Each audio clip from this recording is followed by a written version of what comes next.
Well, excuse me. Well, hello there, everyone. It's Saturday, November 26th in the year 2022. And obviously, I don't edit my videos here. A little hesitation and cough at the very beginning. Anyway, I'm going to make a video in response to Millennial Mike's comment to yesterday's video. Go back and read it if you haven't read it yet. And remember, before I get started, I'm Mazske Finance. I'm not a financial advisor. I'm not a CPA. I'm not an attorney. I'm not telling anyone what to do. All I'll tell you to do is you need to learn how to invest and start investing. That's all I'll really say is you need to invest.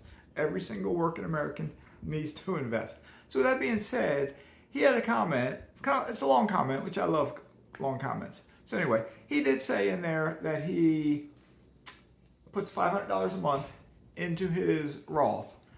And I don't think he put in the comment, but I think he invested in the S&P 500 index fund. Okay, it's a passive way of investing. He did mention he's down something like 25% this year. Okay, so he's buying while the market's going down. Okay, and that was a stock investor for 30 some years. You make your best buys when the market drops sometimes. Okay, but I have become an individual stock investor for 20 some years, and individual stock investing with a little bit of effort can crush passive S&P 500 investing. Okay. But I want to talk about it a different way. This is just a suggestion. It's something to consider. Perhaps Millennial Mike, if he took 15 minutes a month, he could do this instead of what he's doing. Okay? And you've heard me talk about this before, I think. It's investing for dividends. All right? Investing for dividends. There's a couple reasons why I like this versus just S&P 500. S&P 500 historically will return, and I see different. I worked for the Motley Fool for several years. Even on the Motley Fool, I'd see different long-term results. They usually range, Google it, it usually ranges 7% a year to 9% a year to 10% a year, somewhere in there. When we have a lot of good years for young people, we get 9 to 10%. Older folks who say you invest long-term, you get 7% because it's ups and downs and this and that. We've been on a bull run since the early 90s, basically, and we're finally starting to pull back some. Okay, I think we're going to see more of a decline over the next couple of years. I think personally the S&P 500 is going to flatline or decline over the next period of years. I don't know how long, 3, 4, 5 years, I don't know. And so I want to do better than a decline. I want to go up. That's what I want to do. Excuse me. So what I did, all right, Millennial Mike. See, I give Millennial Mike shout outs in a lot of my videos because he has a great YouTube channel. It'd be great if all of my YouTubers I shout out, Deon Talks, Michael Zuber, One Rental at a Time, Chad Carson, Coach Carson, Millennial Mike, if all of them would give me a shout out as much as I shout out everyone else. That might help my channel to grow some. But alas, I am what I am. I'm the little guy. All right, so what I did, I took some of Millennial Mike's figures, kind of. I don't know how much he has in his Roth right now, so I put down a figure. I found an online dividend calculator, dividend reinvestment calculator. I Googled it. It's trackyourdividends.com/dividend calculator / okay. And I just Googled dividend reinvesting calculator or something like that. I looked at a couple of them. I found the one that suited me because I want to make monthly contributions, not annual contributions. I want to put in what my expected dividend yield is, my dividend growth rate, my average share price growth rate, etc. But anyway, what I did in this example, starting principal, starting amount of money is $25,000. I put down a monthly contribution of $500. I put down an annual dividend yield, and I'm just putting a number in there, an average of all the dividend stocks I would have, of 4.5%. Dividend growth rate, and I didn't know this off the top of my head, so I Googled what's the average dividend growth rate. And I saw different amounts in different sites, but Seeking Alpha, that's another financial site, they said the average dividend growth rate is 5.4%.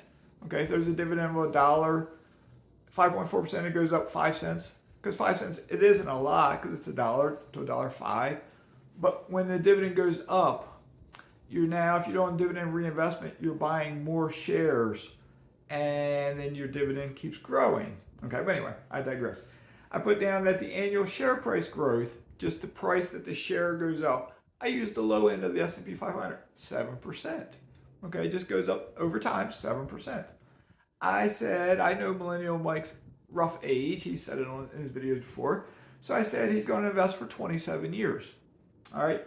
And I calculated my returns.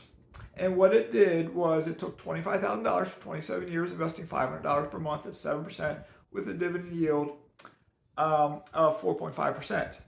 After 27 years, the total balance, this is assuming he never increases that $500 a month, never increases it, but with dividend and reinvestment. I'm going to give you a couple figures.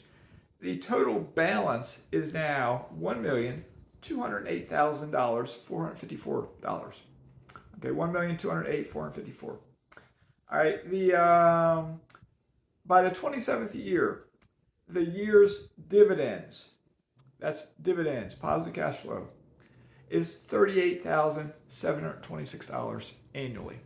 Okay, so if this was me and I had started doing this a long time ago, and I was at retirement age, 59.5, to access my Roth, if I didn't do anything to get it out earlier, because there are ways to get it out earlier, if I didn't want to burn down my principal, if I didn't want to sell stocks to get the money, because if you start selling, your balance goes down, right? So if I don't want to sell my shares, I now withdraw my dividends, which is a total of $38,726 a year. Now, since you're withdrawing it, the amount that it will compound doesn't increase as fast, but you keep your, say, $1.2 million, the market can fluctuate, but you keep that. Your annual amount will go up slightly because, remember, dividends do increase a little bit each year, so that figure will keep going up just a little bit. All right, the easy way to pick dividend stocks there's several different ways. I would Google this. I wouldn't spend a lot of time on it. I would look at Dividend Aristocrats. Dividend Aristocrats have to have increased their dividend for at least 25 consecutive years. Okay, at least. That means for 25 consecutive years, every single year they're increasing their dividend. They might not increase it a lot, but they're increasing it every single year. That's pretty good. All right, there's, I think, 65 stocks that are Dividend Aristocrats. Okay, I'd look at them. I wouldn't buy all 65, but I would look at them. I would look at Dividend Kings. Dividend Kings have grown their dividend for 50 years. Okay, it's going to include some of those aristocrats, but it's going to include companies that they're not, I guess they're all aristocrats, right? Because they've all done at least 25 years, but they've done, now, they stick around. They're companies that have stuck around through a lot of recessions, and they're still surviving, okay?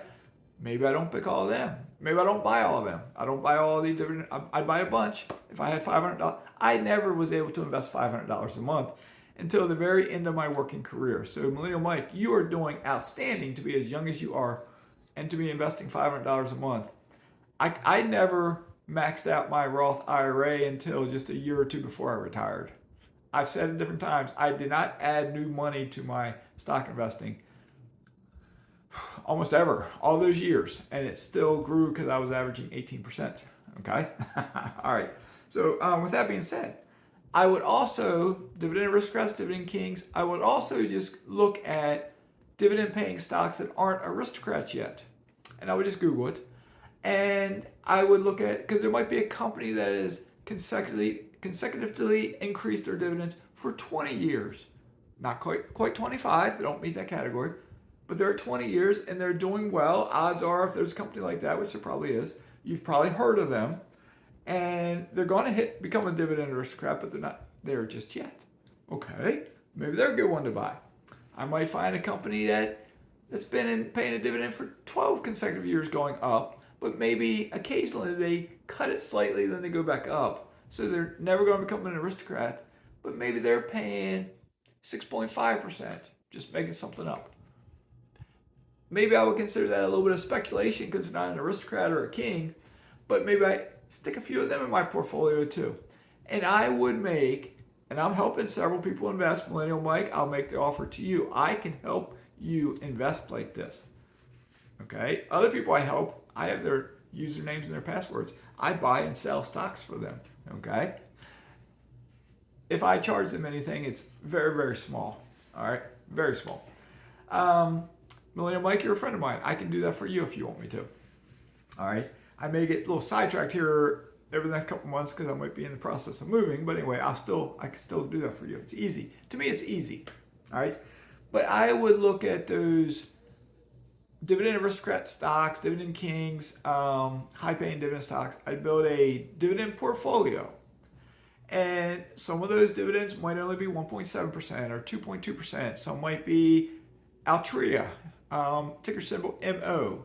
They're a tobacco stock. Marlboro from years ago. They used to be called something else. I had considered buying them 20 years ago, and I was like, I'm not going to support cigarette smoking, okay? But if you're doing it for the monetary aspect, because cigarette smoking is declining, marijuana smoking is going up, and that's a side note. Because somebody watching this probably smokes marijuana. I'm seeing more and more and more studies that marijuana is contributing more towards lung cancer than cigarettes. Keep that in mind.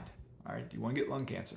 But anyway, it's paying 8.4% as a dividend. 8.4%. They're not going to go out of business tomorrow.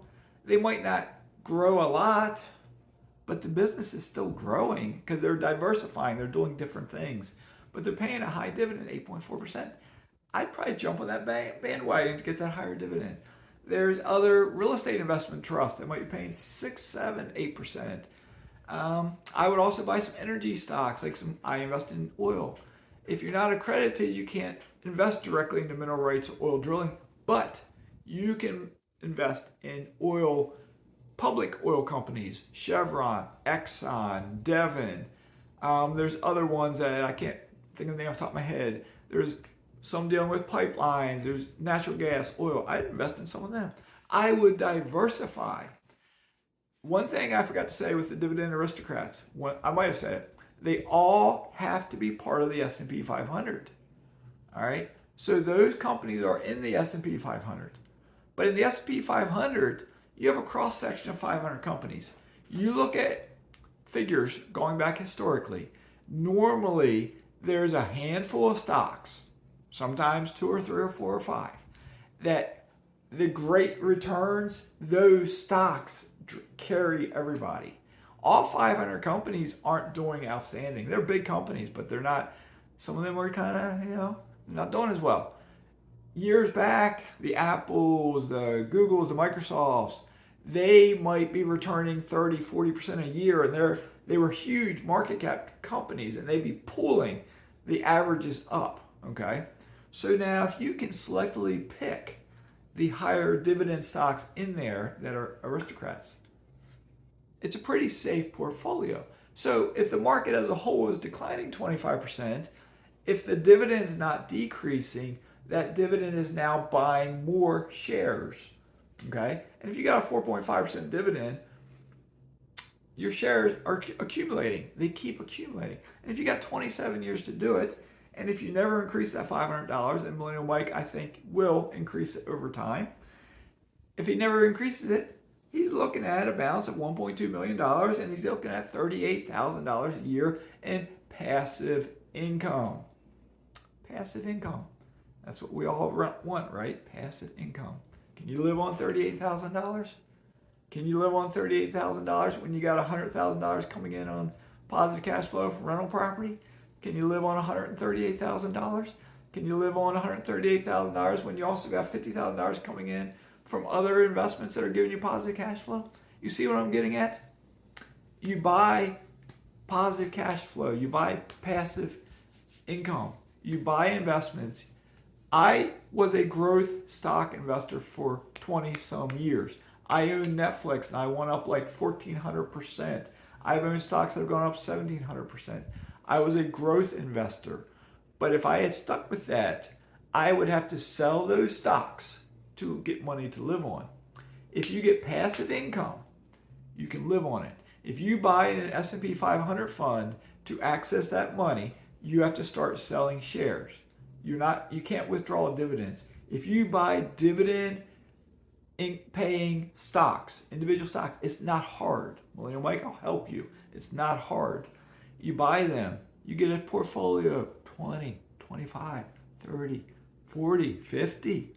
Because over time you keep buying and the share count keeps building and it keeps growing and you'll be old and your kid will be old, and they'll have kids, and they'll have kids, and you will have some dividend stocks that you buy today that are still paying dividends then. Because some of these companies have been around for more than 100 years, and they're still paying dividends. Okay? Hopefully this helps somebody out there to get some ideas going there, just something to think about. Okay? I do prefer real estate hands down over all stock investing right now.